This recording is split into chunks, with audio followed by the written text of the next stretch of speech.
Eso sí es cierto. A veces pesa, pero hay otras cosas que también que se intervienen, ¿no? Y con mi esposa que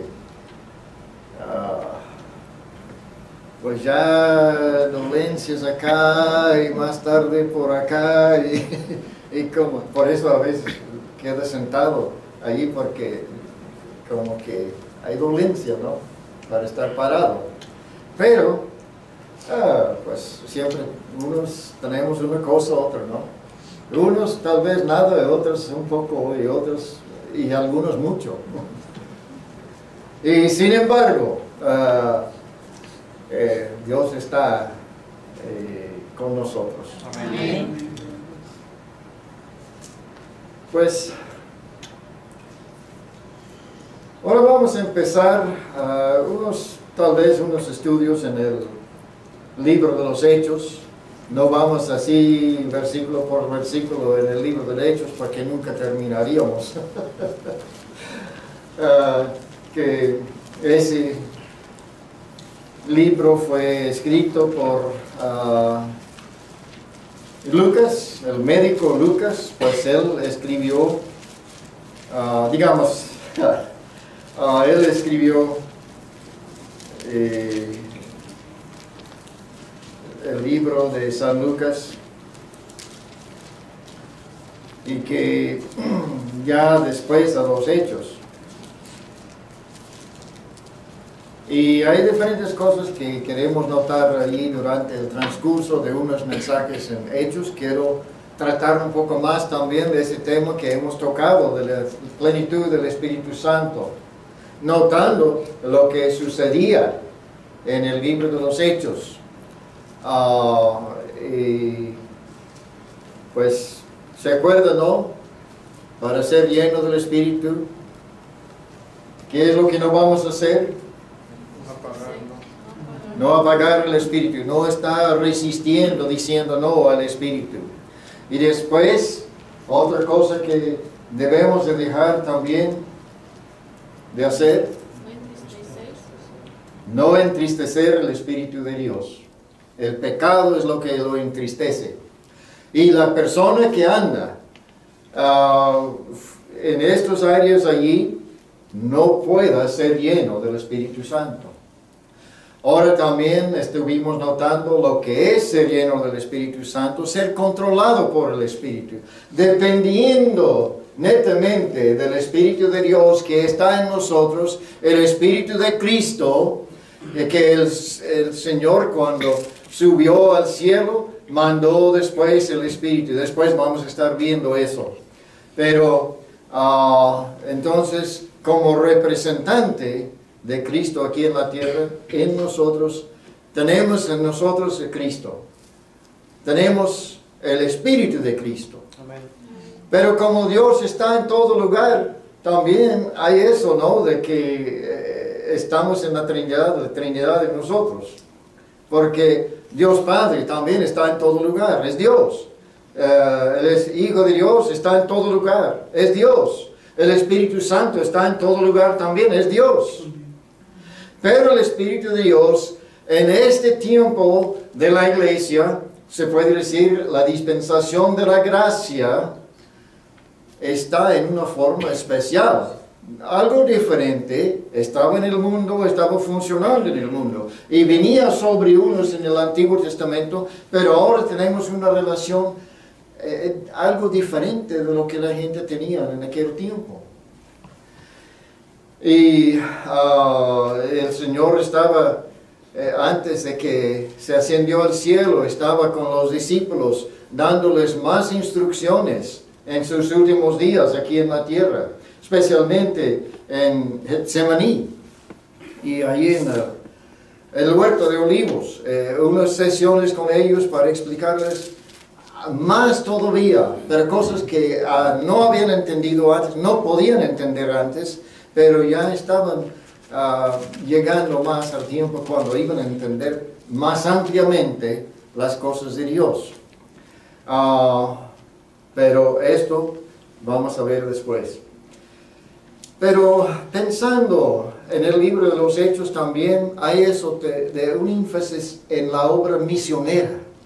Eso sí es cuando se lanza el programa de misiones, que Dios había estado preparando gente de siglos atrás para esto.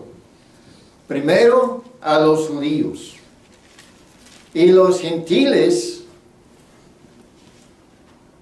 que si querían ser parte del pueblo de Dios, el pueblo bendecido de Dios, el pueblo escogido de Dios, tenían que aceptar, asimilar la religión que tenían los judíos y ponerse bajo la ley de Moisés también, en ese tiempo de la ley.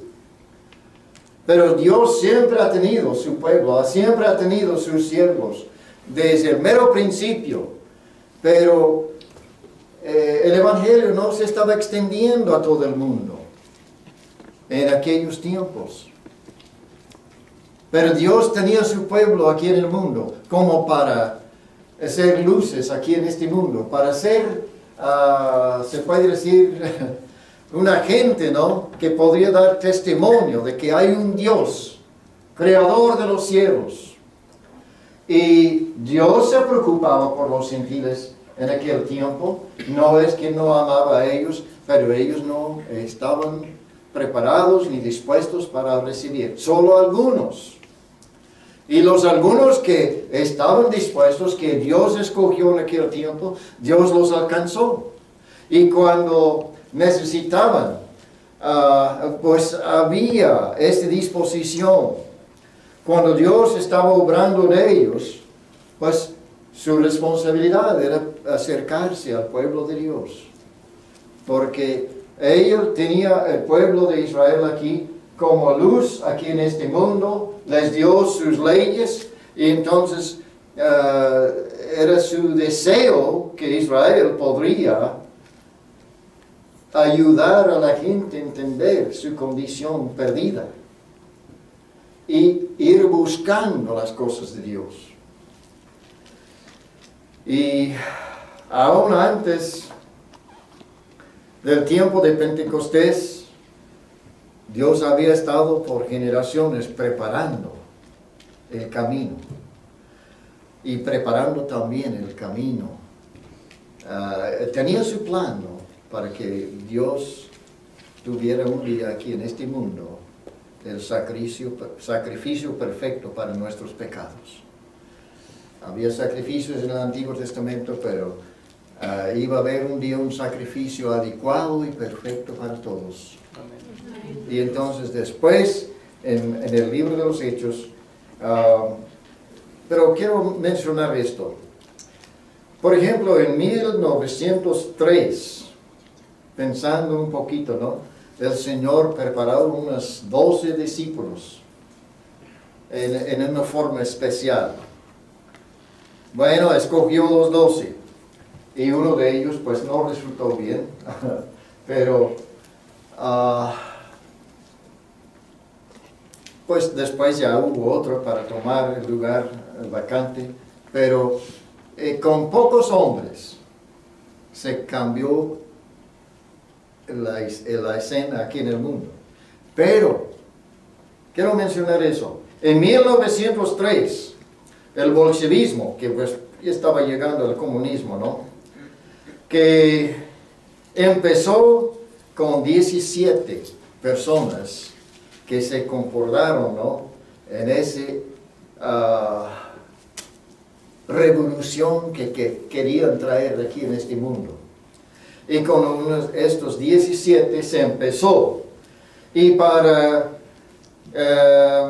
más o menos en 1980, el comunismo ya controlaba como 1 billón de gente aquí en el mundo. Con pocos que empezaron, pero con una entrega a su causa. Entonces,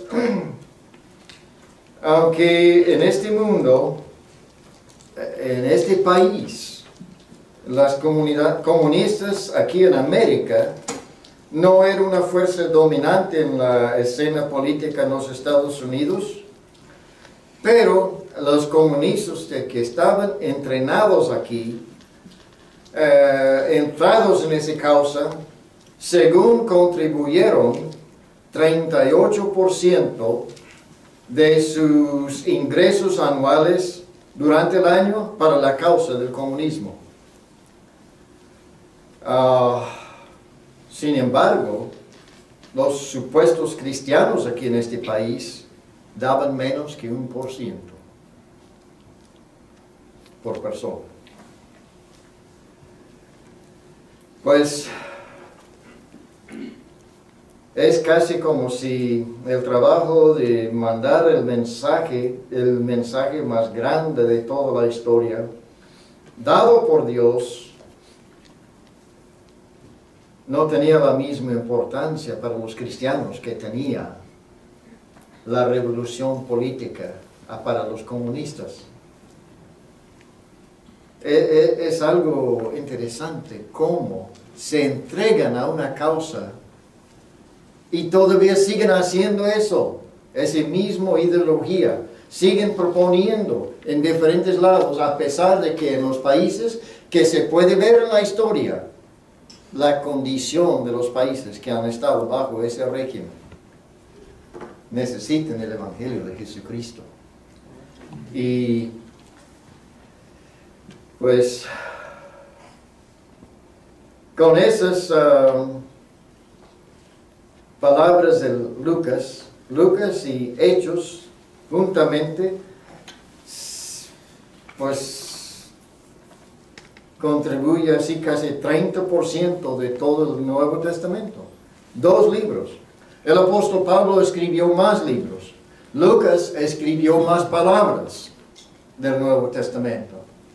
Y era el único gentil que tuvo parte en darnos el Nuevo Testamento. Vamos a leer en Hechos capítulo 1. Ese doctor, bueno, su profesión era doctor, pero también su profesión era eso, su vocación era historiador. Era un hombre muy inteligente y Lucas escribió a él, un médico, pues no sabemos mucho de Teófilo, pero era un hombre aparentemente de importancia, una persona de alto rango en la sociedad, de mucha inteligencia. Pues dice aquí en el versículo 1, en el primer tratado, hablando del libro de Lucas, porque Lucas le escribió para decirle lo del Señor Jesucristo, darle la historia de su vida, desde su nacimiento hasta que se fue para el cielo. Y dice, en el primer tratado, Teófilo, hablé acerca de todas las cosas que Jesús comenzó a hacer y a enseñar, hasta el día en que fue recibido arriba, después de haber dado mandamientos por el Espíritu Santo a los apóstoles que había escogido, a quienes también después de haber padecido, se presentó vivo con muchas pruebas indubitables, apareciéndoseles durante 40 días y hablándoles acerca del reino de Dios.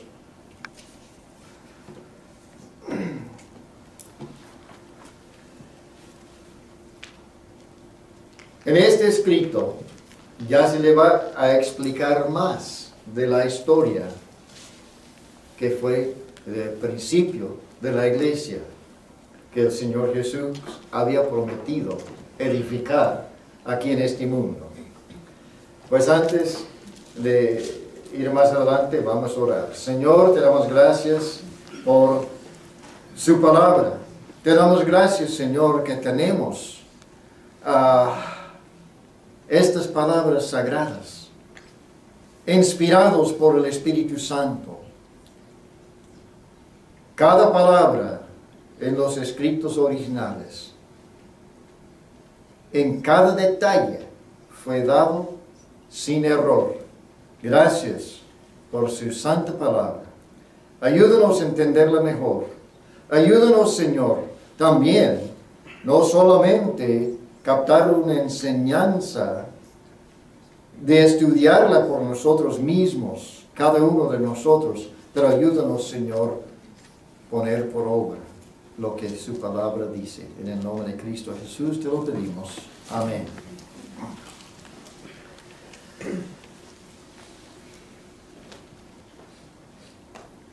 Después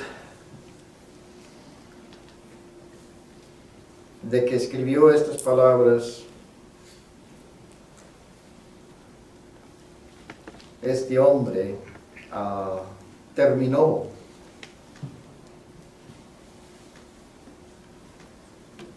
algo de esa historia que podemos decir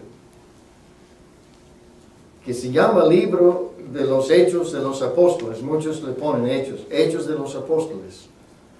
Pero como varios han dicho, y creo que tienen razón, que más bien se puede considerar este libro como libro de los Hechos del Espíritu Santo.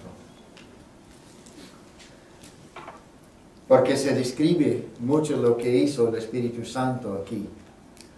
Y solamente hay 2 apóstoles que son prominentes en el libro de los Hechos.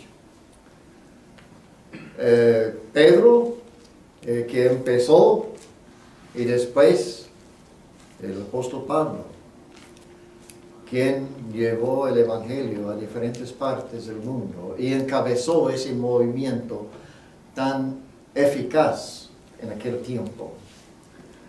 Ahora, dice, antes del día en que fue recibido arriba, cuando el Señor Jesús ascendió, después de haber dado mandamientos por el Espíritu Santo a los apóstoles que había escogido, a quienes también después de haber padecido, se presentó vivo con muchas pruebas indubitables, apareciéndoselas durante 40 días y hablándoles acerca del reino de Dios.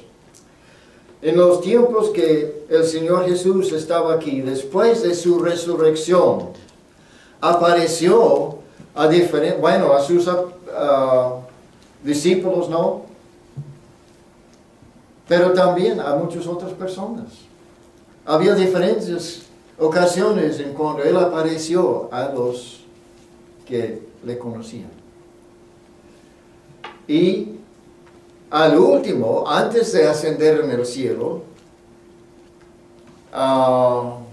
cuando aconteció esto, nos dice en las Escrituras que había como 500 personas presenciando este acto inolvidable.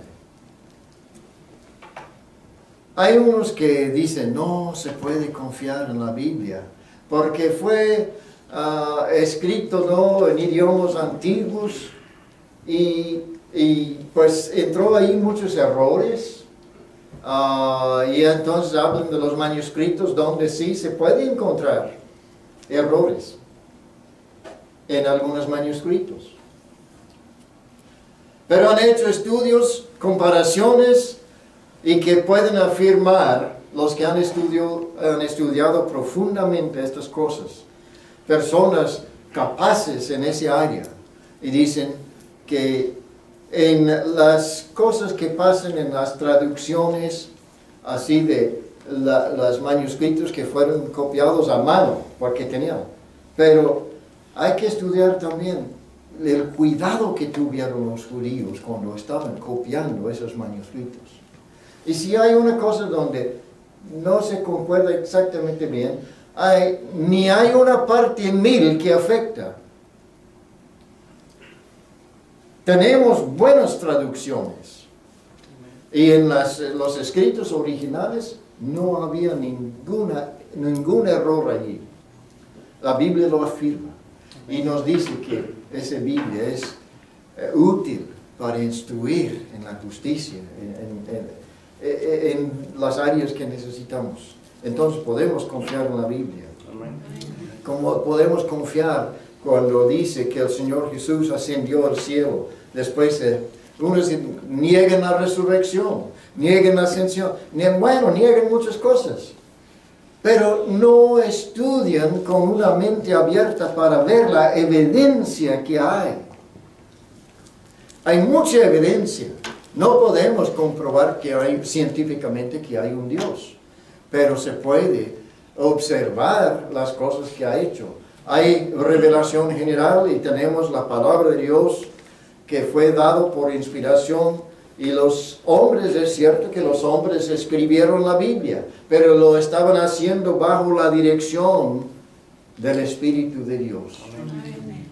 Entonces tenemos la palabra de Dios. Y estas evidencias, hay muchas cosas que decir allí, pero me ha dado tristeza con unas personas que niegan, ¿no?, que se puede confiar en la Biblia.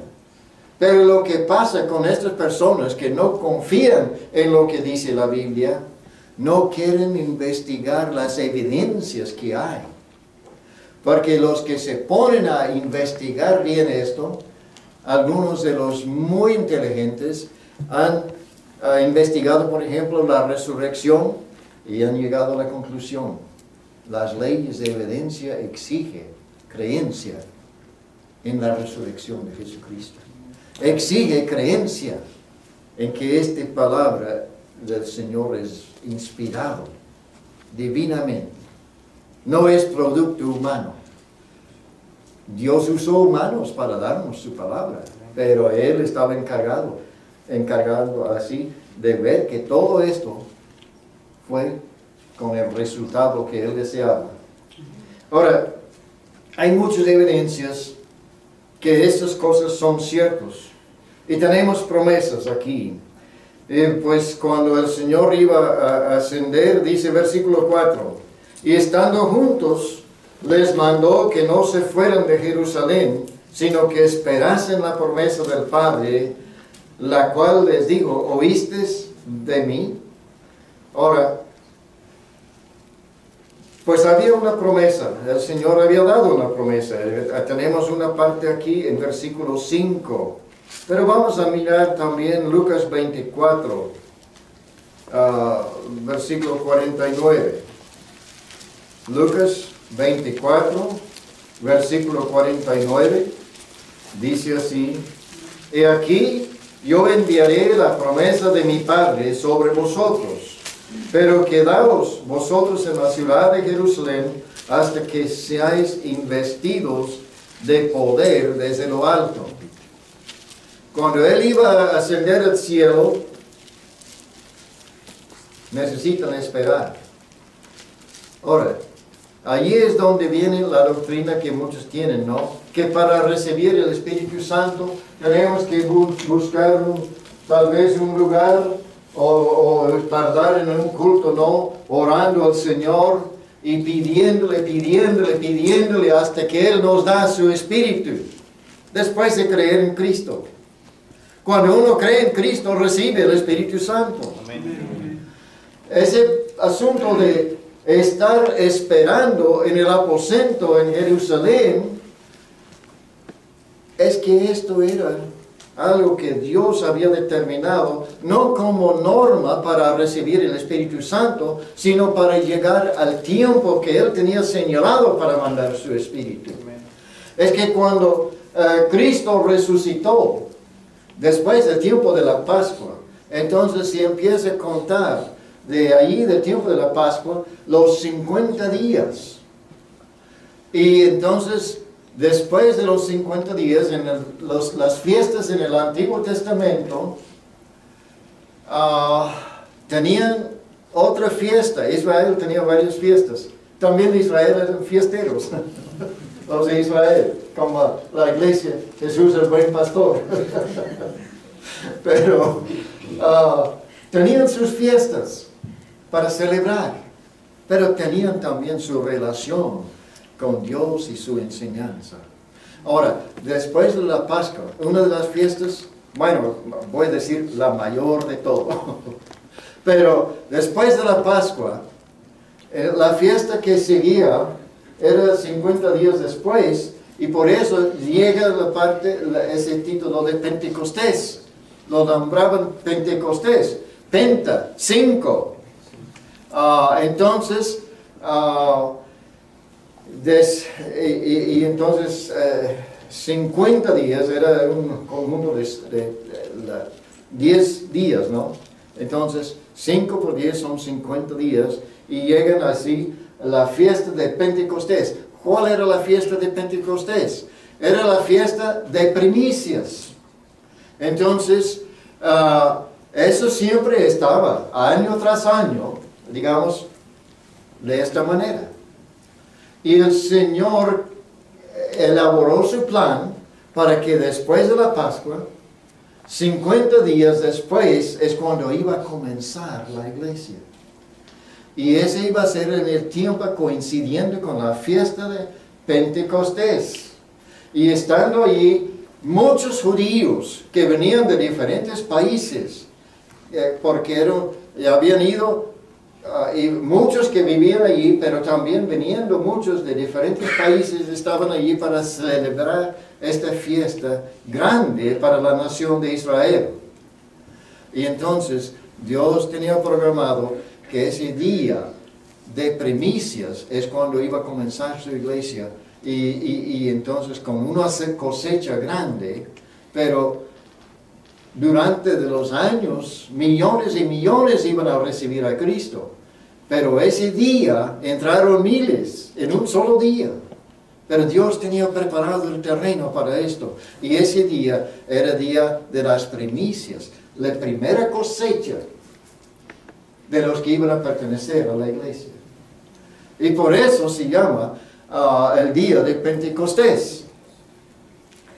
Y había prometido la venida del Espíritu Santo. Vimos hace unos días también la promesa que el Señor había dado en cuanto al Espíritu Santo en el Evangelio según San Juan, capítulo 7 y los versículos 37 al 39. Está la profecía acerca de la venida del Espíritu Santo que Dios iba a dar a todos los creyentes algún día. No todos los creyentes tenían el Espíritu Santo morando en ellos. Pero aquí en Hechos, digamos San Juan capítulo 7, versículos 37 al 39 dice: en el último y gran día de la fiesta, Jesús se puso en pie y alzó la voz, diciendo: si alguno tiene sed, venga a mí y beba. El que cree en mí, como dice la Escritura, de su interior correrán ríos de agua viva. Esto dijo del Espíritu que había de recibir los que creyesen en él. Pues aún no había venido el Espíritu Santo porque Jesús no había sido aún glorificado. Él tenía su orden para hacer las cosas. Entonces, la muerte de Cristo, después, dando el don del Espíritu Santo a los creyentes, ese regalo. Entonces, recibiendo a Cristo como su Salvador, uno recibe ese don del Espíritu Santo. Tal vez más después hablamos un poco más de esto en otras ocasiones, pero el asunto es que la razón de esperar los 10 días era esperar el tiempo señalado para poder recibir el Espíritu Santo. Después de este día, cuando uno aceptaba a Cristo como su Salvador, recibía el Espíritu Santo en el momento de creer. Porque uno no anda como hijo de Dios sin el Espíritu Santo. Si uno no tiene el Espíritu de Cristo, no es de Él, dice Romanos en capítulo 8. Entonces, es una cosa que sucede inmediato al recibir a Cristo. Se recibe el Espíritu Santo. Y en esta ocasión, cuando estaban para las últimas palabras que los discípulos iban a escuchar de su Señor, tenían todavía una preocupación. Y el Señor había tratado de explicarles diferentes cosas, pero como que en gran parte Unas de esas cosas como que pasaba por encima, ¿no? Como que entraba por un oído, salía por otro oído. No estaban captando las cosas. Pero estaban empapados, porque habían estudiado mucho el Antiguo Testamento. Estaban empapados con eso de que algún día el Mesías iba a venir y iba a establecer otra vez su reino aquí en la tierra. Y eso era la esperanza de los judíos, especialmente cuando estaban bajo otras naciones y cuando estaban en el Imperio Romano, ¿no? Estando bajo la opresión de los romanos. No estaban contentos. Entonces se acordaban de los tiempos cuando Israel era una nación grande aquí en el mundo. Tenían un rey, tenían, se puede decir, una nación cristiana, para ponerlo así en esos términos, ¿no? Y entonces, querían otra vez tener esas bendiciones. Y había muchas promesas en el Antiguo Testamento en cuanto a ese tiempo. Y entonces en este versículo 6, ahí en Hechos 1, y lanzaron su pregunta porque todavía estaban con esa ansia de ver lo que estaban esperando tanto tiempo.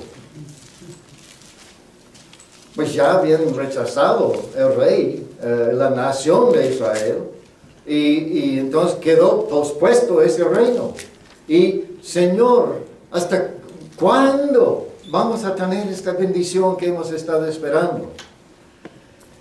Y dijeron, entonces los que habían reunido le preguntaron, diciendo, Señor, ¿restaurarás el reino de Israel en este tiempo?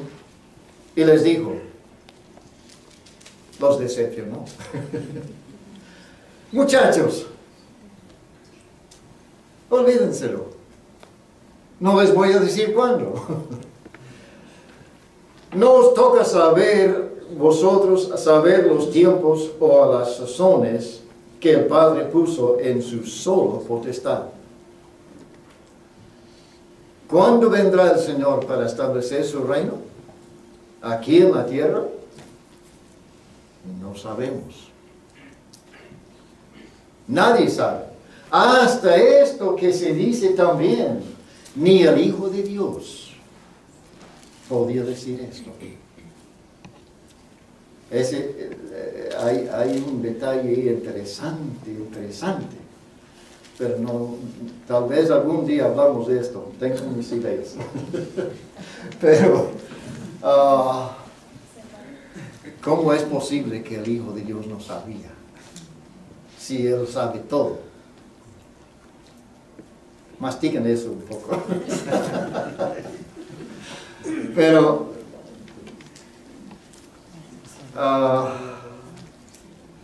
ellos deseosos de ver esto y digo, no les toca saber.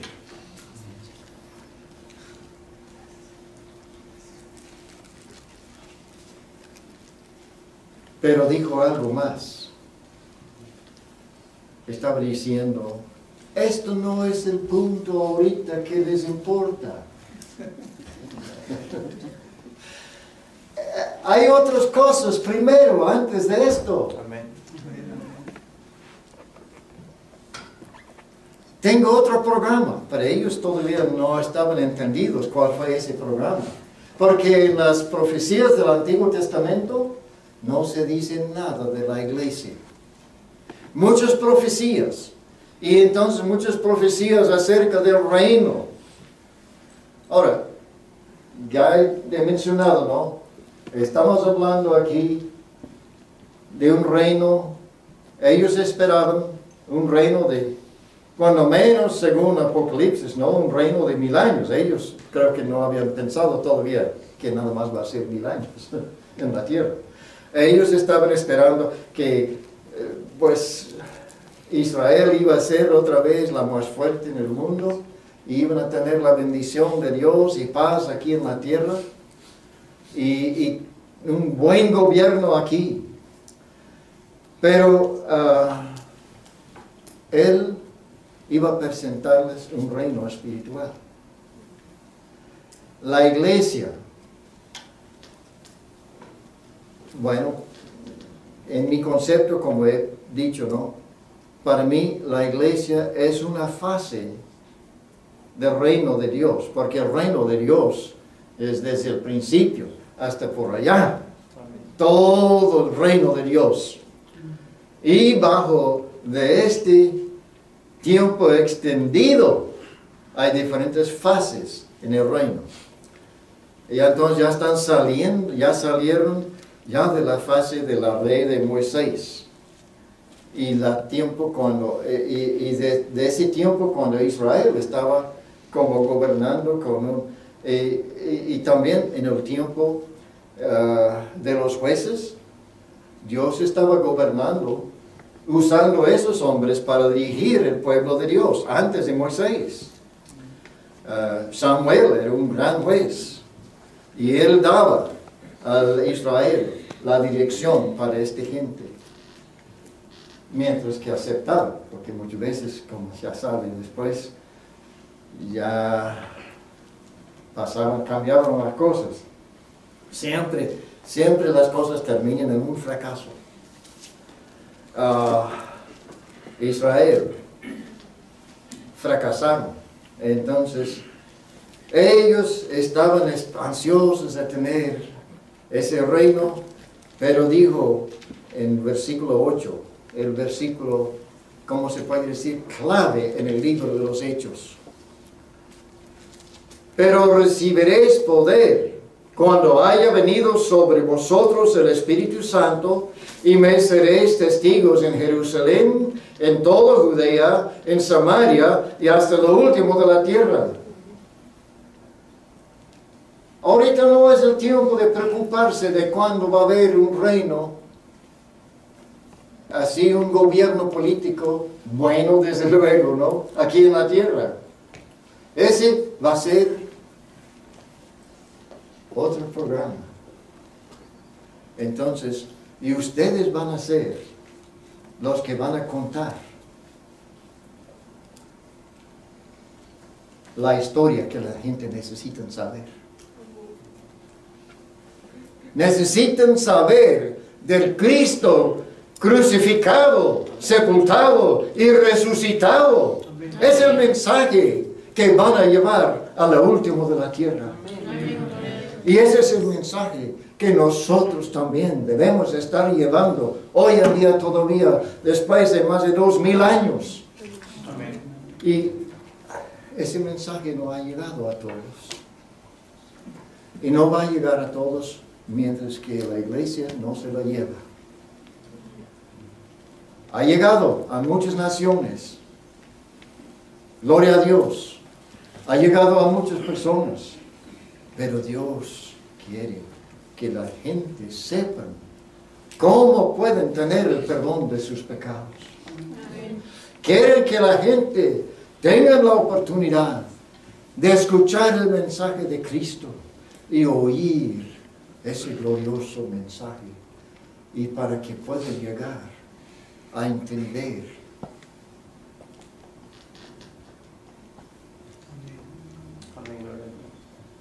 y ser salvos. Amén. No tener que pasar una eternidad en el infierno. Nosotros somos los responsables de que este mensaje se extiende. Amén. Posiblemente de aquí un día se puede escuchar a alguien decir: yo me entrego para ir no solamente aquí, y no solamente tal vez en otra parte de ese país, pero a otro país, aún hasta donde están tumbando cabezas de la gente que cree en Cristo.